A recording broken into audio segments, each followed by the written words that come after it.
I want to thank you all for coming today. We're on a kind of tight schedule since Musin has to leave at 1 o'clock, so we are trying to start exactly at noon and to have them all available so you can question them and hear what these top economists have to say about our economy and the forecast for the future. I think I counted the number of years that they've been doing and studying the Alaska economy, which is longer than we've had one as a state, close to 100 years. And you're here to hear them. So Neil Fried, who is an economist with the state of Alaska, has worked here for over 30 years and has not been involved in public policy issues of the economy, but instead been a producer of objective economic and demographic measures and analyses of our economy. He produces economic data and analyses on a variety of economic issues facing Alaska and serves as a speaker on Alaska employment and economic issues at the request of Alaska media organizations, state agencies, public institutions, nonprofits, corporations, professional associations, and he's been very busy, as have all three of these people. Scott Goldsmith is Professor Emeritus, and this is the order that they will speak in as well. He's a Professor Emeritus from ICER.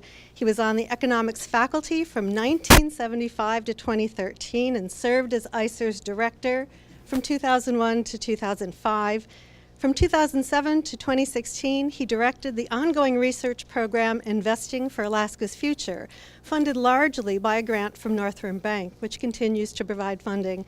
His research areas include regional economics, Alaska fiscal policy, energy demand, and more. Musin Gutabi is an associate professor of economics at ICER. His research areas include regional economic analysis, applied microeconomics, and econometric modeling. And he has been on ICER's faculty since 2012. He holds a joint appointment with the economics department where he teaches urban and regional economics and health economics. So now each of them will speak for 10 minutes. They each have PowerPoints, and after they're done, there'll be an opportunity for questions. We have sheets with some suggested areas of questions. I heard laughter. I'm sure you'll have more. And the way we'll do it is that I will walk around with the microphone so that you can be taped, because we're videotaping this. And the way to get the best quality videotape is for you to speak into the microphone, and that way we can capture it for people who aren't here. Okay, well, with that, thank you very much for being here, and we'll start with Neil.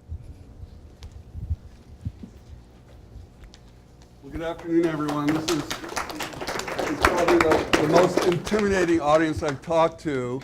But it's great. These two guys are going to take all the controversial questions. So, in the Q&A session, in fact, we may talk long enough that there's not going to be a Q&A session.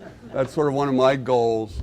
Strangely, Musin and I are going to Seattle to talk to our colonial masters tomorrow, to the Seattle Chamber of Commerce. So we'll be doing this, again. I'm going to blow through these slides pretty quickly. I have a lot of them. I kind of feel naked without slides. I always put too many of them together. So I'm not going to do a lot of explaining. If you want explaining, you'll have to do that in the sort of the Q&A session. I just want to give you a lot of data. You might be overwhelmed. And when I think about that, someone said to our Federal Reserve chairperson recently, don't just go by those meaningless numbers, feel the economy. Now, I'm not sure how you feel the economy.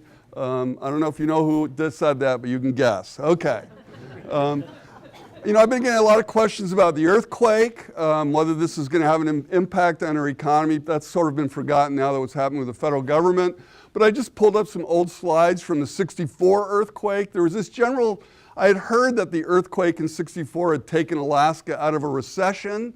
And that doesn't appear to be quite true. I mean, we did have a recession in the early 60s, but it looked like we were coming out of it before. But it certainly did have an impact, obviously, on our economy. And the person who did the big study on the earthquake, of course, was George Rogers, one of the very early people with ICER. Now, this is construction during the earthquake, and you can really see the impact there. It obviously had not surprisingly, a big impact. This was before FEMA. Special legislation was passed just for Alaska to get all this money that helped us recover. And interesting enough, George Rogers said in his study that he did years later after the earthquake that the economic impact had really of rebuilding Alaska's economy really had very little permanent impact, which I thought was interesting. But let's go to the slides about our economy. And I'm not going to talk about the permanent fund. I'll let these two fellows talk about the permanent fund if anyone's going to talk about it. But we are just finishing up our third year of a recession.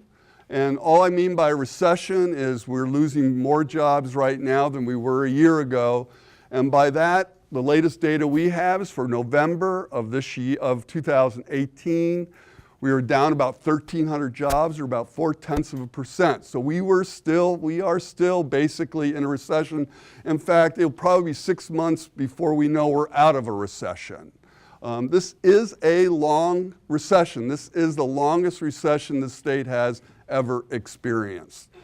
A lot of people don't believe that they think that the 88 one or the 80s was, but the 80s actually was only we only lost jobs for 2 years. We lost a heck of a lot more jobs than we did during this recession, but we lost, and we'll talk about that. It did last longer. And this is sort of what's happened so far.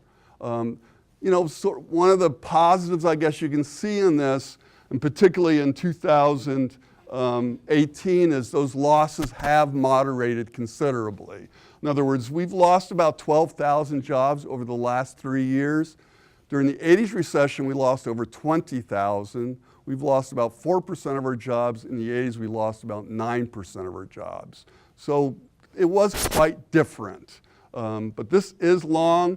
One thing you might want to just notice is prior to our recession, we were hardly growing at all. So it wasn't really hard to go into a recession. We didn't have very far to fall until we went into a recession. Now, you probably heard that a number of us are predicting probably the end of a recession for 2019 and this year. But the end of a recession and recovery are really two very distinct things. You have to have, obviously, an end of a recession to have recovery, but recovery means you're going to get back to where you were before you lost all those jobs. And our economy is basically where we were in about 2011. So we have to recover 3 or 4 years of growth, and typically that takes 3 to 4 years for that to happen. But let's move on. This is the last year and where the gains and losses were, and I think this gives you if you look at this, you can sort of get a feel for how a recession kind of ends. And a recession really sort of ends with a whimper, nothing terribly exciting. A lot of people think you need some major economic event, but that's not what happens. What generally happens is that the positives get big enough to overwhelm the negatives get smaller, the positives get bigger, and the recession comes to an end. That's how boring the end of a recession typically is. Now, this is what happened this year. This is a lot different than 16 and 17.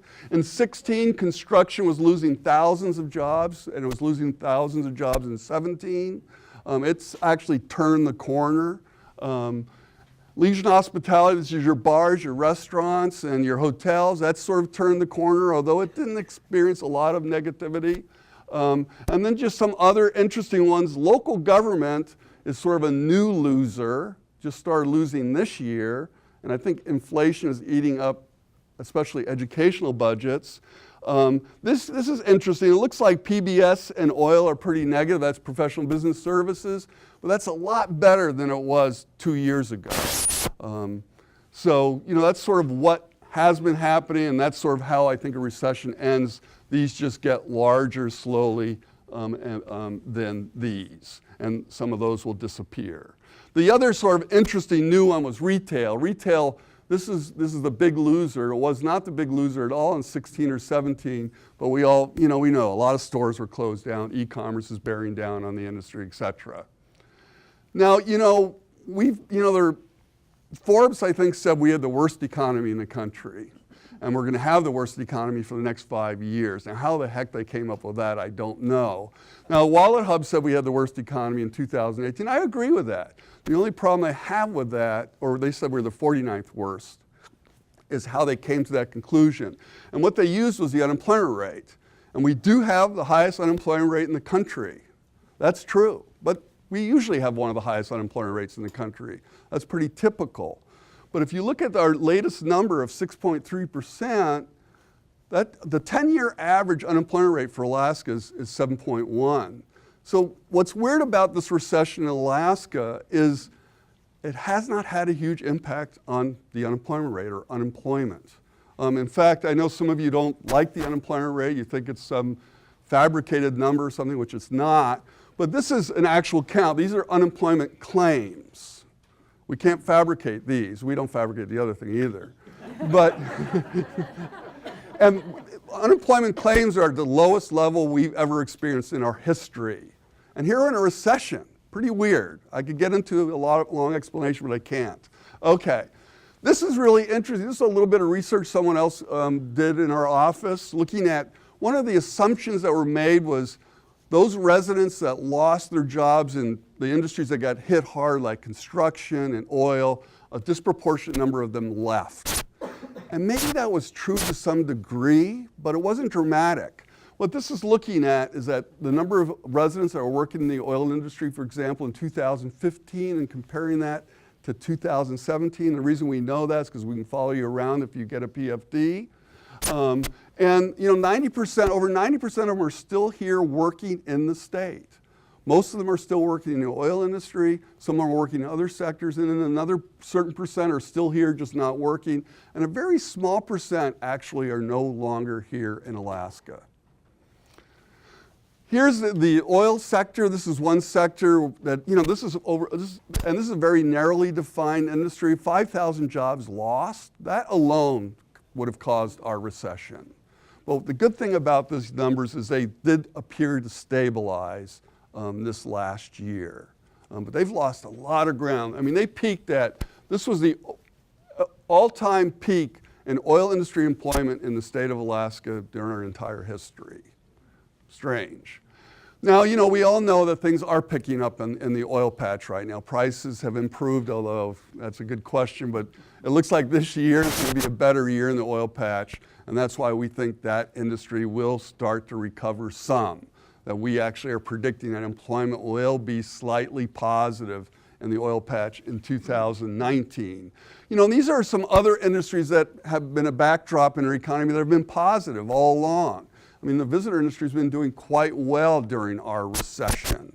And then there's, you know, the military. That's been stable, but behind these numbers are huge increases in the expenditure for construction, mostly tied to the interior. And that's not just the F-35s at Eielson. They're rebuilding the Clear Air Force Station, which no one sees because it's off the road, but they're spending tons of money there, and in Delta too. I don't know if they're building any more silos or not, since we haven't been, no missiles have been shot lately.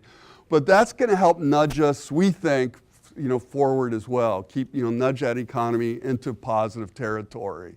Mining is just one of those stable sectors. I was a little more optimistic about this earlier this year, but commodity prices aren't that great, which is affecting exploration activity. I think mining will stay, you know, very stable in 2019, but probably not much growth in exploration. You know, some of the big national numbers that other national outfits put together have been positive. GDP's been positive for a number of years, but of course that's just tied to the price of oil. But the more interesting one is personal income. We only have one negative year in personal income. In the last couple of years, we've seen actually growth actually beat inflation for 17 and 18, which is sort of another sort of interesting thing that's going on. And the real estate, I don't want to spend much time with it because I don't have much time, and we've all heard about it. It's been incredibly boring. You know, maybe that's a good thing because, you know, everyone was freaking out a couple of years ago, but, you know, we've settled down. Not much has happened there. I mean, it's just amazing how stable. These numbers look made up, but they're not. Foreclosures we have one of the lowest foreclosure rate in the United States, even though the national economy is booming. We aren't adding very much new real estate in our market. In Anchorage, it's even more dramatic. This last year was really one of the lowest years we've ever seen since the 1980s for new. This is residential only. This is having an effect. Vacancy rates are going up. in Alaska, and that's not surprising. Population now has fallen for 2 years. In fact, we're coming out with our new population numbers for 2018 this afternoon. You know, the state demographer, the guy that sits next to me, Eddie, is putting them out on the website, and the press release will be out tomorrow. So it'll be really interesting. I can tell you this, population for the states, we're projecting it to decline, or not estimating, not projecting that it's going to decline again this year, but ever so, or 18, ever so slightly, but you might want to talk to him because he will have the numbers. This is what we're forecasting for us, 0.4% growth. That's a pretty small number for 2019. And that is equivalent to about 1,400 jobs. You know, when you think about our labor force, there's about over 300,000 jobs. That's a pretty small number. And we've been seeing lots of small numbers for a decade now. And this is the detail. This is where we think it's going to happen, and this is where we're usually wrong, is the detail. But this is, you know, healthcare just keeps on growing. We all heard about that. But this is where we think, you know, these are going to be, we think, positive enough to sort of overwhelm some of these negatives. And then this is, you know, we do it, and I have a copy of this if anyone's interested. We came out with this forecast last week. This is the in different areas of the state. And of course, this looks really dramatic. It's really not 1.8%, but relative to other parts of the state, it kind of is. That's a federal number for Alaska for 2018 because our number is not out yet. It will be this afternoon, but it's going to be close to that. Pretty modest. It'll be interesting to look. Anchorage's numbers for 2018 will be more interesting than Alaska's numbers. And you can see here, you know, we've experienced quite a few years of negative outmigration in this state. But remember, we get births that overwhelm most of these years except for the last 2 years. Our number's not going to be much different than that one. This one is an interesting one, although I've revised it since then. But it's actually, this number, I couldn't revise it, but because I sent this in earlier this week, this is really supposed to be 18. The drop hasn't been as dramatic. I'm not sure why that is, because it is kind of interesting. I have theories. Some people think it's because of this. I don't know if that's true or not. And this is another one that's, you know, a little green shoot in our economy, literally. You know, we estimated for the first time, and this was for December of last year, or 2017, that it was generating about 500 jobs in the industry, but tax collections are double that we've collected, that we had in December when this estimate was made. So this number is probably significantly bigger now if we had a current number. This is really hard to estimate, actually. It's not as easy as you would think it might be. And then lastly, I'm going to hand it over to the next person.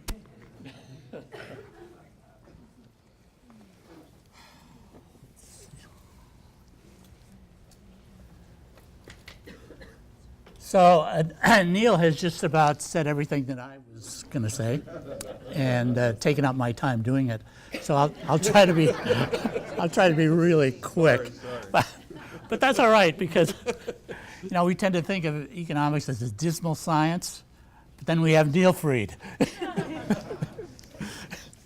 So normally I would agree with everything that Neil says, but that would make for a very boring 1 hour discussion. So I'm going to take a little bit of a different tack. Let's look first back at the history and the context of, God, these colors didn't come out very good. But I think you can see here the job growth rate comparison of Alaska and the U.S.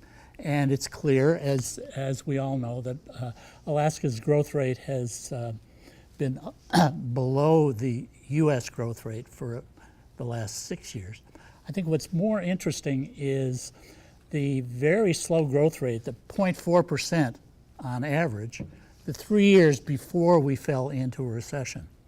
And if you recall, those were years when the oil price was over $100 a barrel. So one would have expected that the economy would be chugging along at a pretty brisk rate, but it really wasn't.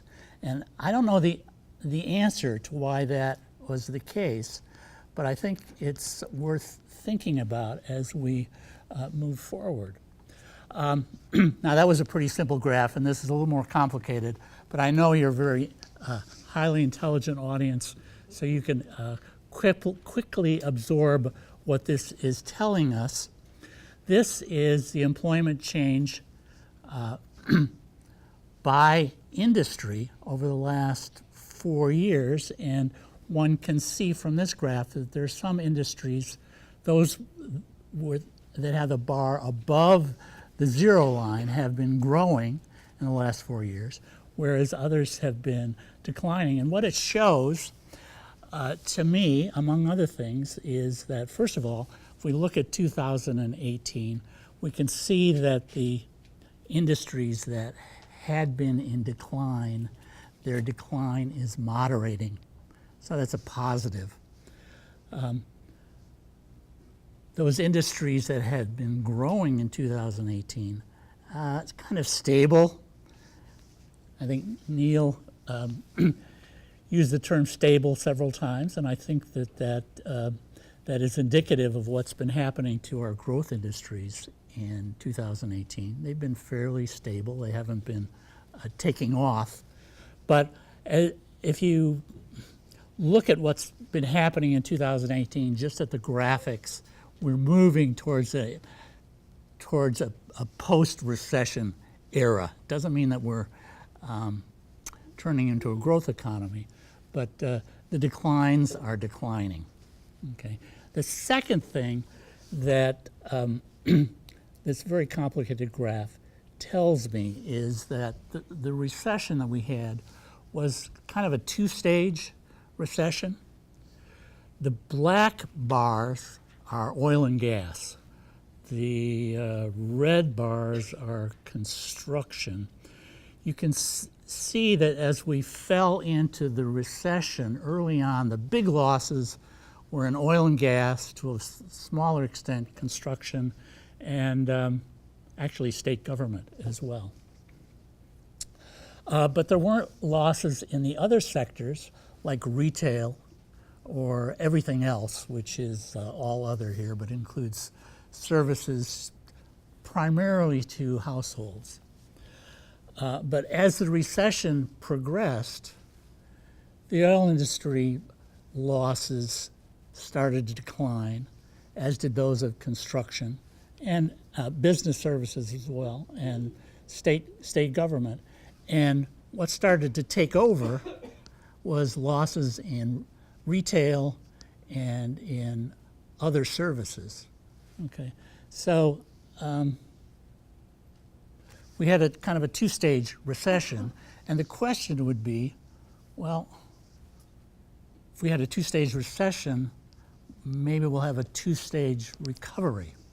In other words, maybe the recovery will start first in our driving industries, our oil and gas, our construction, our tourism, our mining, but it may take some time for the other sectors to catch up. I don't know the answer to that, but if recessions and recoveries are symmetrical, that might be the case. So what I'm trying to suggest is that although Neil is projecting, the Department of Labor, maybe not Neil himself, is projecting a 0.4% employment growth for 2019. I would roll that back a little bit on the basis of what I saw happening before the recession, that is very slow growth, and then during the recession where we had this two-stage recession. And the recovery may be less significant than has been suggested. I believe that we will end the recession in 2019, but the growth coming out of it will be pretty tepid. And I've got 4 graphs here which just show you over the last 4 or 5 years what the employment level has been in some of the industries that are really drivers for the economy. And the most important line to look at is the black line, which generally is going to be at the bottom of the graph. And you can see for oil and gas employment, as Neil suggested, it's fallen dramatically. In 2018, it's been pretty flat in spite of the fact that oil prices have recovered and there is more activity going on the slope. One of the things that has happened in the oil and gas industry is become much more efficient and significantly less labor intensive than it had been in the past.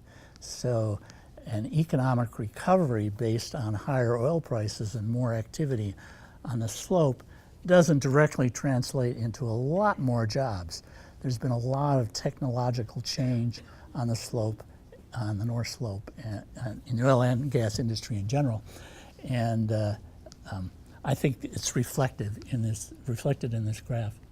If we look at construction employment, construction has really recovered in the last year and was actually up a little bit at the beginning of this year. As we move into the end of the year, if we can believe Neil's numbers, we're right about where we were last year. So although I put out a construction forecast myself through ICER each year, and I'm thinking positively about construction this coming year, I don't think it's going to be a really significant driver for the overall economy. One other industry, business services. Business services tends to be a leading indicator because what business services consists of is finance, architecture, engineering, and that's guys working, figuring out what the next big project is going to look like, how it's going to be constructed, and so on. And business services employment is still below historical levels. It's still below what in 2018 is still below significantly what it was in 2017. So that's not going to be an important driver. Health employment has been the industry that has grown consistently since forever, and it continues to grow. But again, the big year of growth was when, and it may just be a coincidence, but it was when Medicaid expansion came through. And in this year, there has been some growth because we're all getting older and we need more health care, but it's not been as dramatic as it has been in some past years.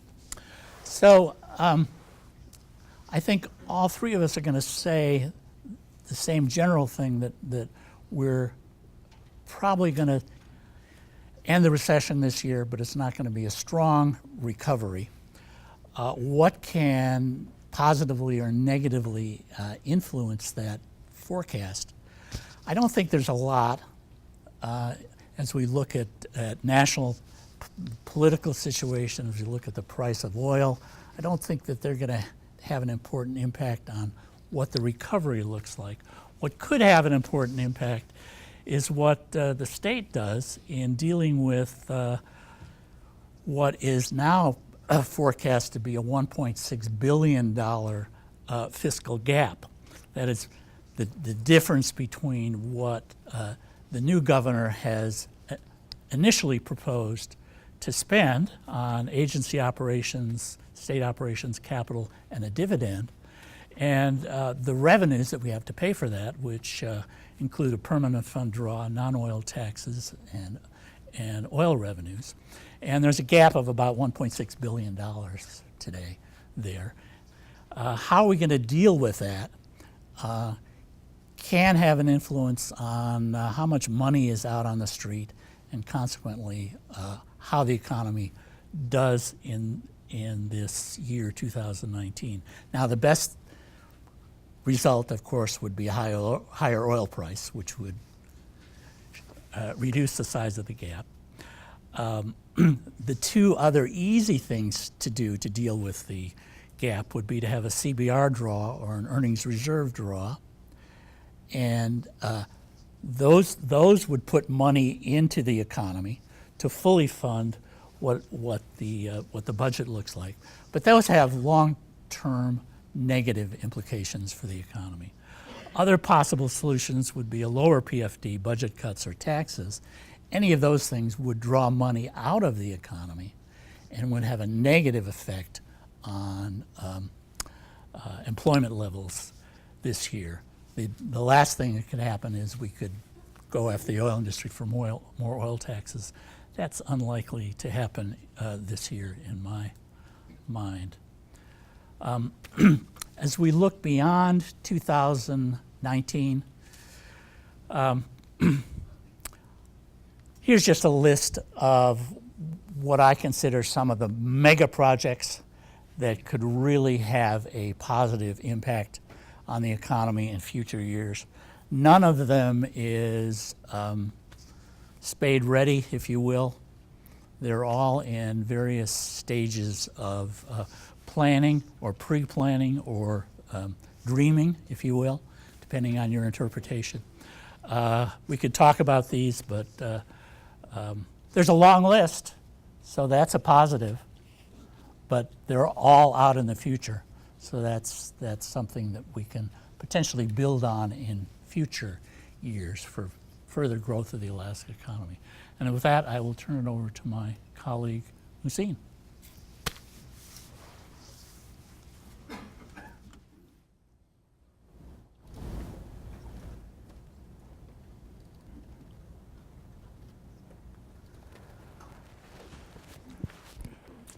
Well, thank you for being here. Pam alluded to 100 years of experience. I only bring 6 years to the 100 years. So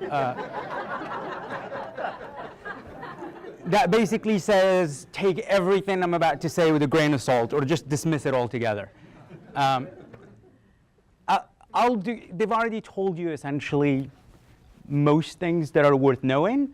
I'll put a slightly different spin on things. I'll tell you a little bit about my forecast. I'll tell you about how we should be thinking about the permanent fund and the dividend, and then I'll tell you a little bit about some borrow forecasts. Uncertainty is the theme of this conversation. I feel at times that doing these forecasts when the budget hasn't been decided is a fool's errand, right? And so Scott mentioned a $1.6 billion deficit. If that were to get removed from the economy, obviously all of this gets tossed aside. And so I'll be caveating my numbers throughout with that in mind. So just a little bit about the regional heterogeneity, if you will, within the state. Obviously, these are Alaska's numbers. Half of the job losses that were lost statewide happened in Anchorage. Right? And so when we think about the relative effect of the recession, there are two questions. There are the absolute losses and then there are the relative losses. What I mean by that is that in terms of magnitude, Anchorage took the brunt of the losses. However, there are smaller places that lost fewer jobs, but the recession has had a more pronounced effect on their respective economies.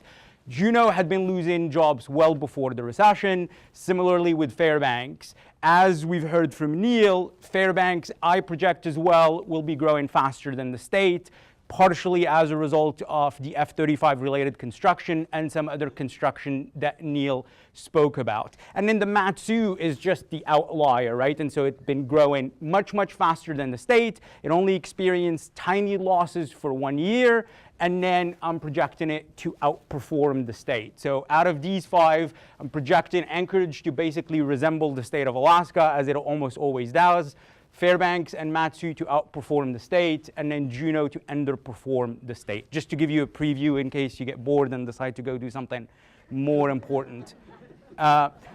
So this is the preview. Scott was a little pessimistic. Neil was somewhere in between. I'm a little more aggressive. And so, you have a range of forecasts. Neil mentioned 0.4. I'm going to be talking about 2018 as though it hasn't happened because I'm forecasting it as well. So I'm forecasting 2018 to end with 0.8% decline in job losses, and then we turned the corner in 2019 with close to 0.8% in job gains. That's still not a big number. Again, massive difference between the end of the recession and a full recovery. We've lost 13,000 jobs. That's not going to happen overnight. In fact, it's going to be a multi-year process. And then this is what I anticipate in average growth between 19 and 25. I am accounting for a number of the mega projects that Scott has alluded to, and I'm also building in a few assumptions that I'll discuss here in a second. So big part of this are assumptions.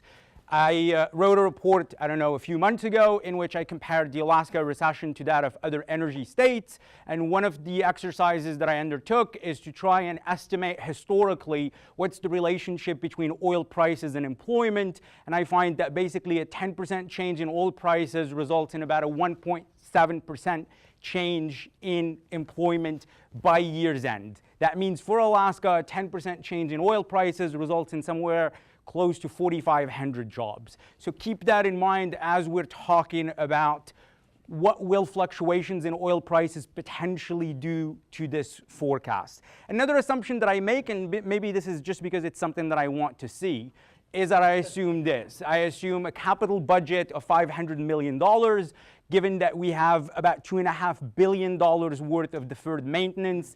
So it seems reasonable that the capital budget will get to $500 million over the next few years. Maybe I'm just daydreaming, but we're just amongst friends. Nobody is listening to this. So the other thing that I assume is I'm only assuming a 2% decline in state government employment for each of the years. Again, I've prefaced this by saying the latest numbers show a $1.6 billion deficit. Obviously, if you were to plug that in here, the numbers would look different. So I'm going to refer to the analysis that we did in 2016 that looked essentially at what were the employment effects of various deficit reduction measures, right? And so this is essentially what we found during that analysis. Again, that's stemming from short-term input-output modeling, which means we were looking at if you were to remove $100 million coming from a reduction in state government employment, you would lose somewhere between 1,400 and 1,600 jobs for every $100 million, right? And so this is a linear relationship. So all of you basically can multiply this by 16, and you could potentially get a sense of the damage in job losses or the short-term damage in job losses if we were to take out that $1.6 billion from state government. State government payroll is not big enough to withstand a $1.6 billion reduction anyway. And this summarizes for you, this is from the same report that I referred to a second ago. Again, this is normalized per $100 million, and it shows you what are the potential job losses from each of these potential measures. I'm not going to talk about taxes because there doesn't seem to be an appetite for them. But given that these are the two things we're discussing, so these are the potential losses from, again, those government reductions. Obviously, for the capital budget, it can go in the other direction, meaning that if the capital budget ends up being bigger than expected, then these are potential gains in employment. And then one of the exercises that I wanted to do is just think about, given that we're talking about this gap, how much in wages did we actually lose between 2015 and 2017? So I created this map to look at the cumulative decline in wages in Alaska relative to other places. The scale is gradual, so we're here. So us, North Dakota, and Wyoming were the only three states that actually lost wages, cumulative wages, between 15 and 17. And obviously, almost all the rest of the country had positive wage growth. Now, just to give you a sense of, we've been talking about a recession for 3 years. These are just wages, right? So not overall income. But we've lost close to $1 billion in wages in that period of time, right? So $858 million just looking at wages.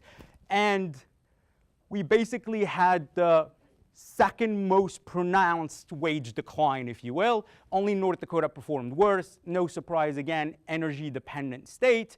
And then just for comparison's sake, I wanted to include the fastest growing, and it's Idaho.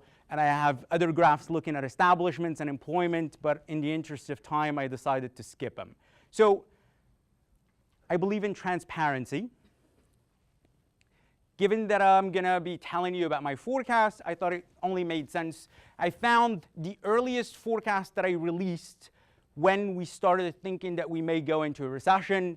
This was from 2015. And what you can't see here is this is 2016 and this is 2017.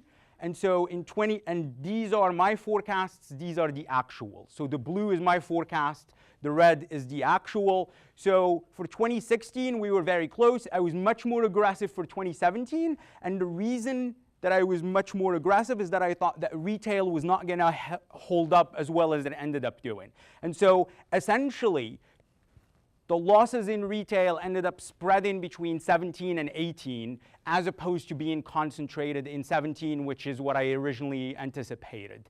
And so the recession essentially ended up being 3 years. Job losses in retail were much more moderate than anticipated, and they bled into 2018, which is what's still dragging the economy right now. So this is the visual of what I was talking about a little while ago. So the average growth here is the 0.6, 0.8%. This is about 0.7% or 0.79%. And in 2018, which like I said, I'm forecasting, shows basically a 0.8% decline, if you will. So this summarizes for you. So where does this magical growth come from? As I've said, I'm accounting for some of those big projects that I discussed a little while ago. These are just the averages of the growths that I anticipate. So I'm bullish on construction partially because of GMT1, GMT2, Willow, and potentially Pico, even though they're not done deals. I'm also bullish on oil and gas. Caveat oil prices, caveat capital cuts. And then the healthcare sector obviously has been humming along for quite a while. I have some concerns about what will happen if, for example, we were to roll back Medicaid expansion, and it seems like, we've plateaued in terms of growth rates in that particular sector. So we're going to pivot now into the more controversial, which is what I like. And so I'll talk about the permanent fund a little bit. So the value of the fund as of January 3rd was $61 billion. A little more than 28% of that is in the earnings reserve and therefore available for spending. One thing that I feel has gotten very little attention is where the fund is actually invested. 24 million of the 61 is in the stock market. And one of the things that I think is worth thinking about in my mind is that the US economy and the US stock market is going to start playing, or are going to start playing, a much more pronounced role in the Alaska economy and the Alaska budget than in the previous years. Meaning we used to think about the rest of the US only because tourism matters and we potentially sell them certain things and we buy certain things from them. Now we're going to be funding a non-negligible portion of government from the earnings reserve and obviously dividends. And so the performance of the fund, I think, has now elevated the importance of the US and the health of the US economy than in the previous years. Now, the fund has performed remarkably well, but I think we ignore the amount of variation that exists in the returns of the fund, right? So that's overall returns, that's average returns throughout all the years, but also the spread of said returns. So rather than tell you about it, I'll just show you a picture. These are the average returns, and these are the years where it's negative. And so as I've mentioned earlier, it's performed well, but it fluctuates a lot. And so sometimes there are conversations that allude to the fact that there is this guaranteed 7% or 8% return every year, and that's obviously not the case, right? So if we're going to be drawing from it on a regular basis to fund both government dividends and inflation proof, I think that the uncertainty surrounding the returns needs to be part of that conversation. So this is what I was telling you a little while ago, and I think that this part is really important, this last part, because I genuinely believe that the recent volatility potentially predicts a slowdown or a recession nationwide, And I think that we're having some conversations that seem to believe that the returns of the fund are just going to keep humming and that we're going to be in that 10% range, which if the economy softens, the national economy that is, and therefore the stock market softens as well, I think that the returns are going to be much lower than potentially expected. I thought I would go through this exercise. I'm sure you've seen this before. This is what I do here is I show you the actual dividends for the years, what the dividend would have been using the statutory formula, what the difference is. So this represents how many more dollars each resident would have received if the statutory formula was used. So we would have received $900 each per person in 16, $1,260 in 17, and $1,245 in 18. And these are the overall amounts of money that would have been needed to fund the whole statutory dividend. And so if you add these up, this is $2.3 billion, and this is 2. So if we want to fund a full dividend in 2019 and pay back the dividends from the previous 3 years, we would need $4.3 billion.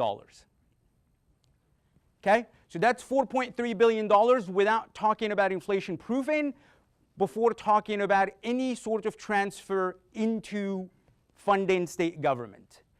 And so this is just a little exercise. Don't kill me for it.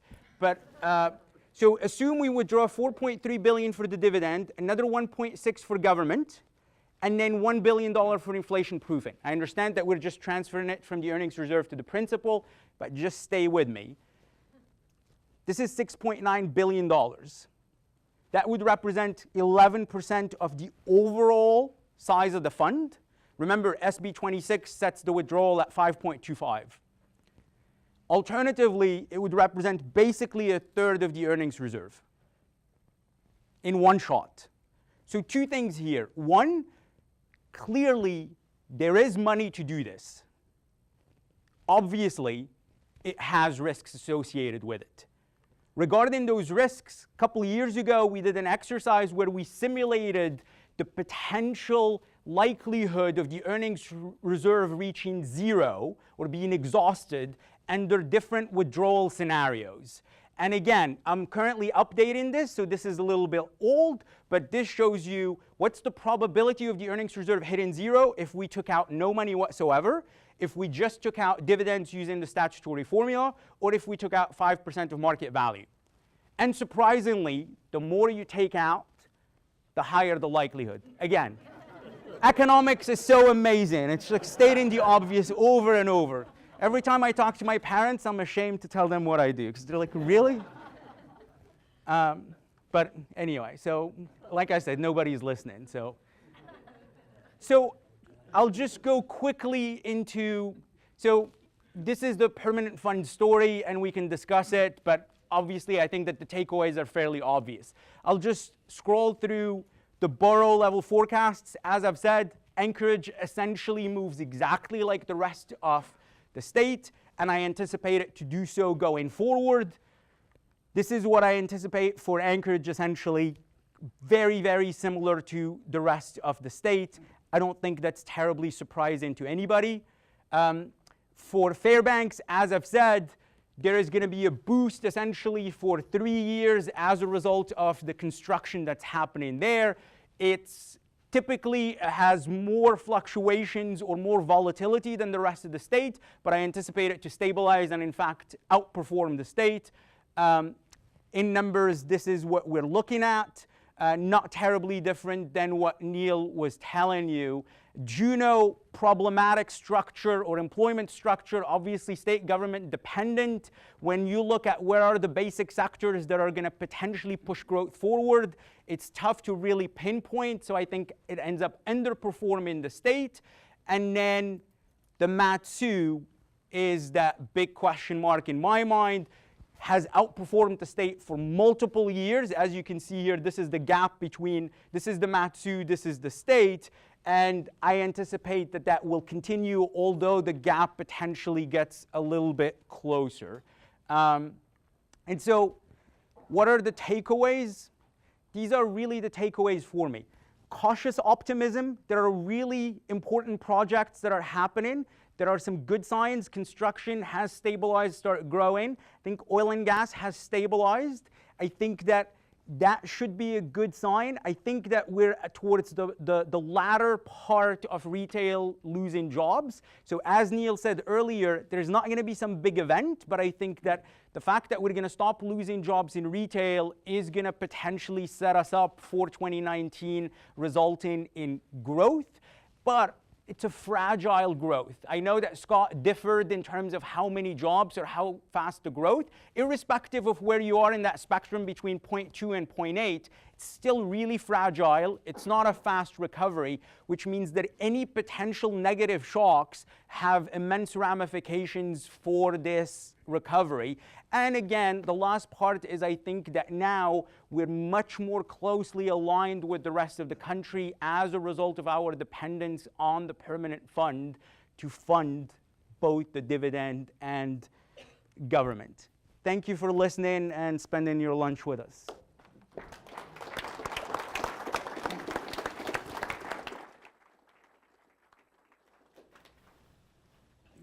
Thank you. And yes, you did leave yourself not very much time for questions. So let's start them quickly.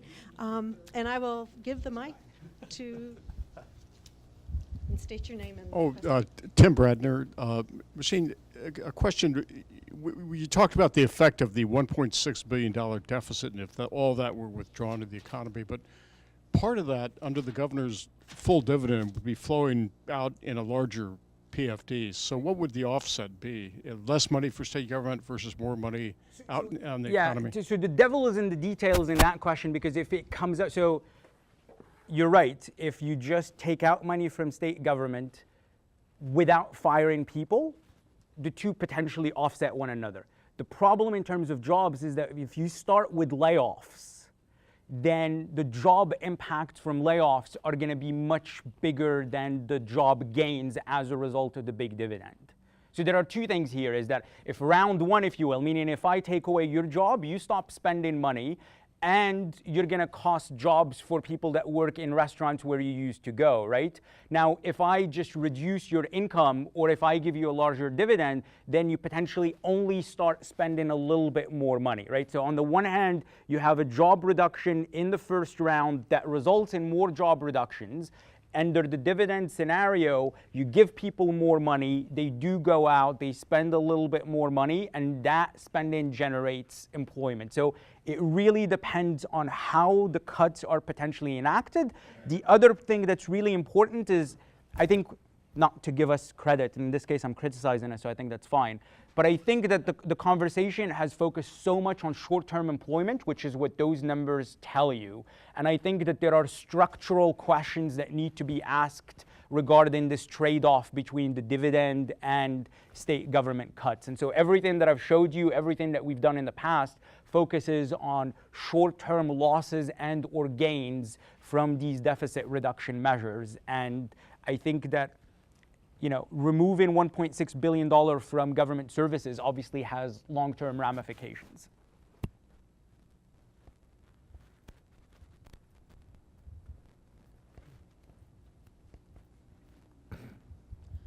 Thank you.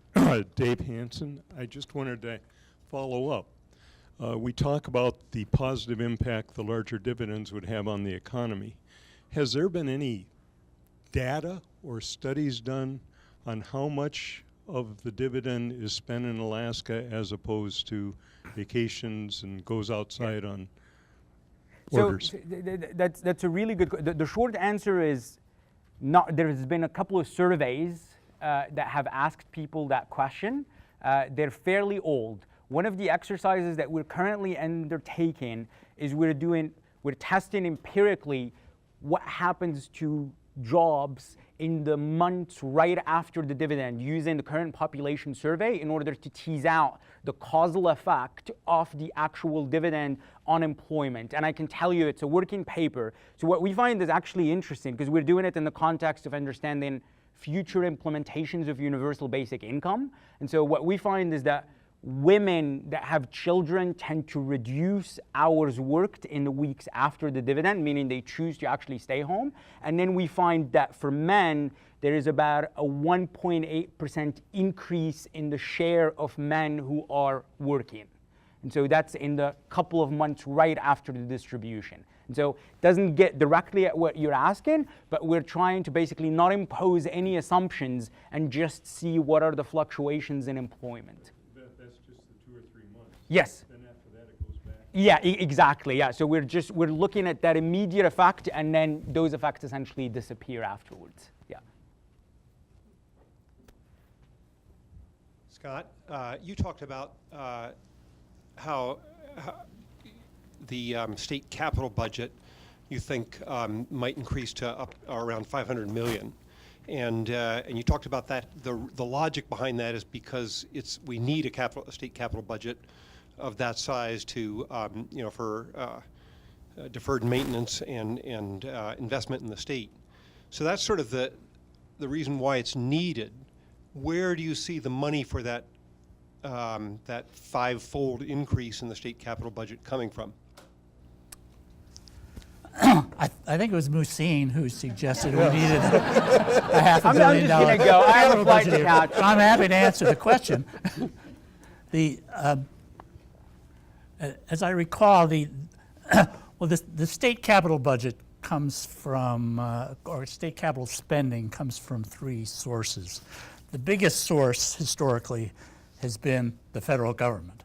Every year they pump over $1 billion into the Alaska economy, primarily through the construction of roads and airports and some grant programs for housing and other infrastructure for the Alaskan Native corporations.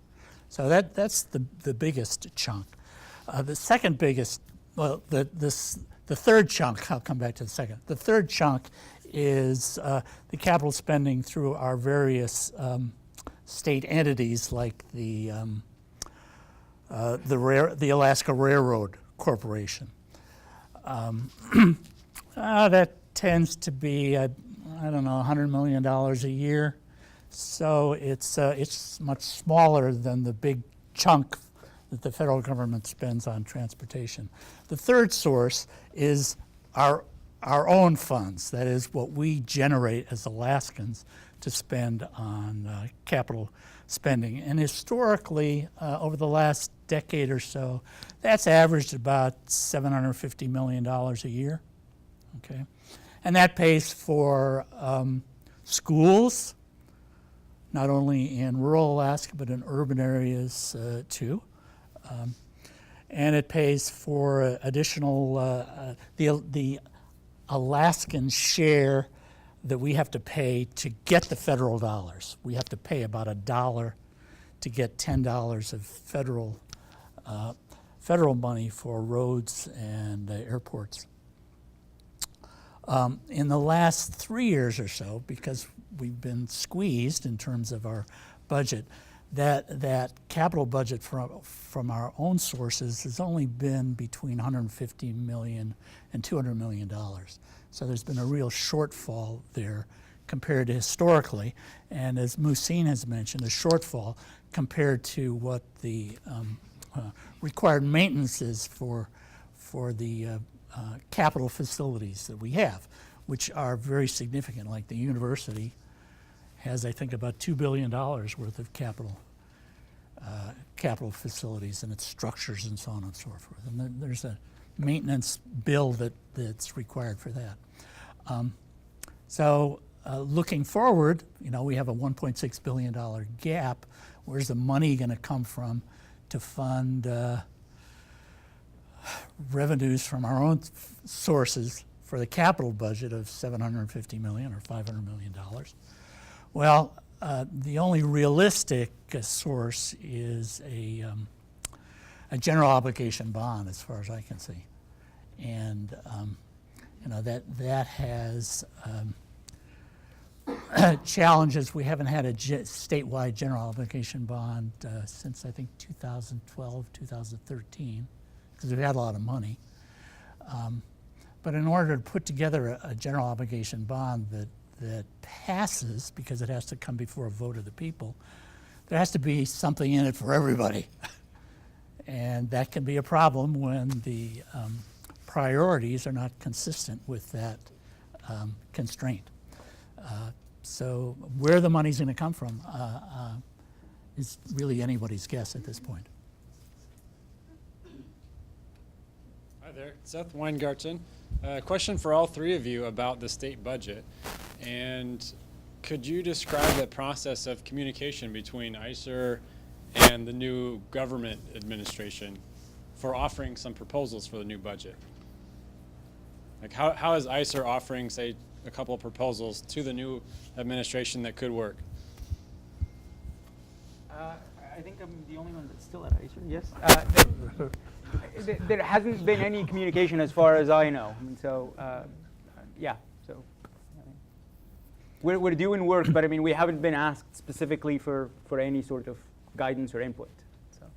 Yeah, I'm sure that people in the administration have been looking at the work that Musin and others have been doing.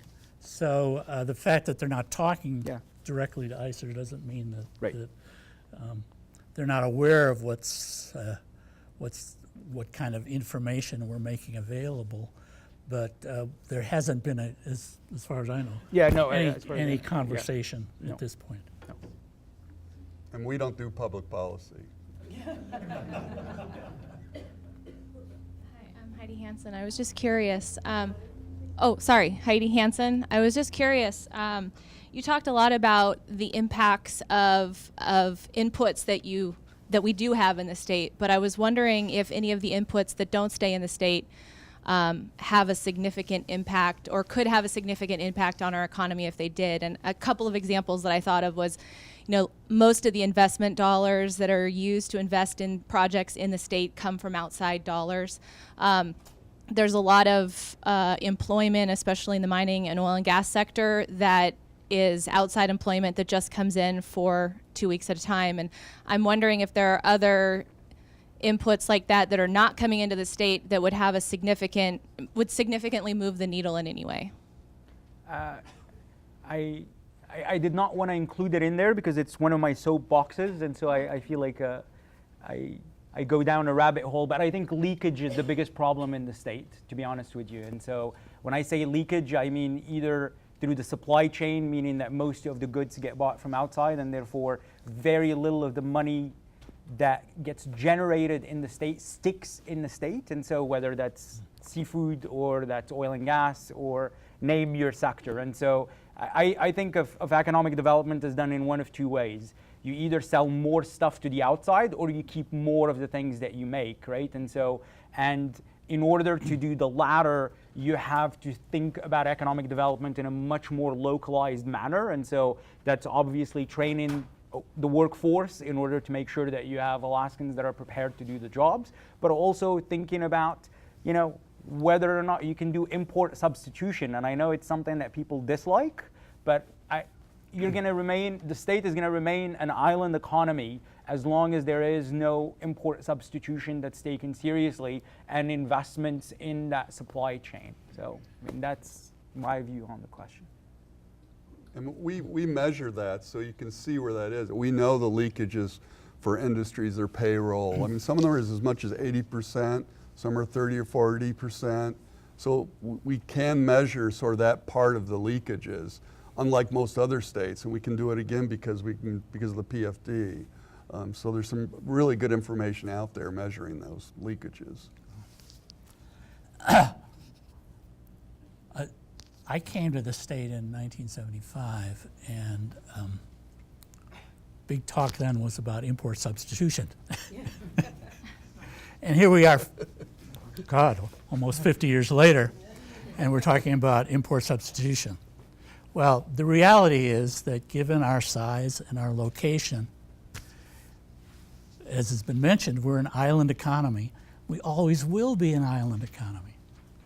So yes, we should have import substitution as much as possible, but let's be realistic about what we can hope to obtain through import substitution.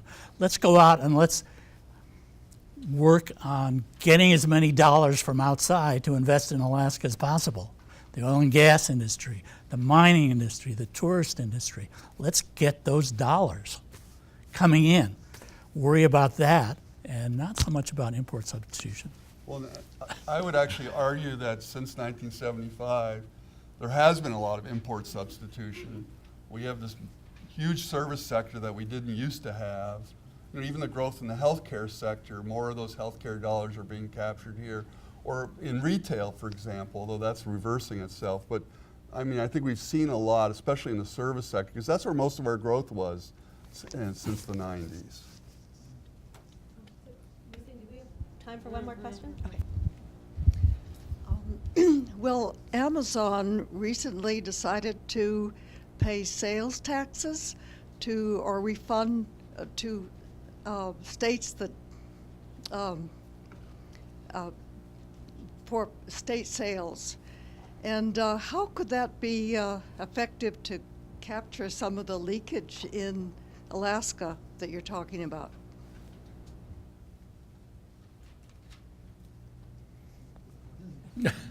Yes. No, I mean, I think it would capture some of it. I don't know how that will legally work. For example, Anchorage doesn't have a sales tax, so I don't know what that sort of means. I mean, some communities do.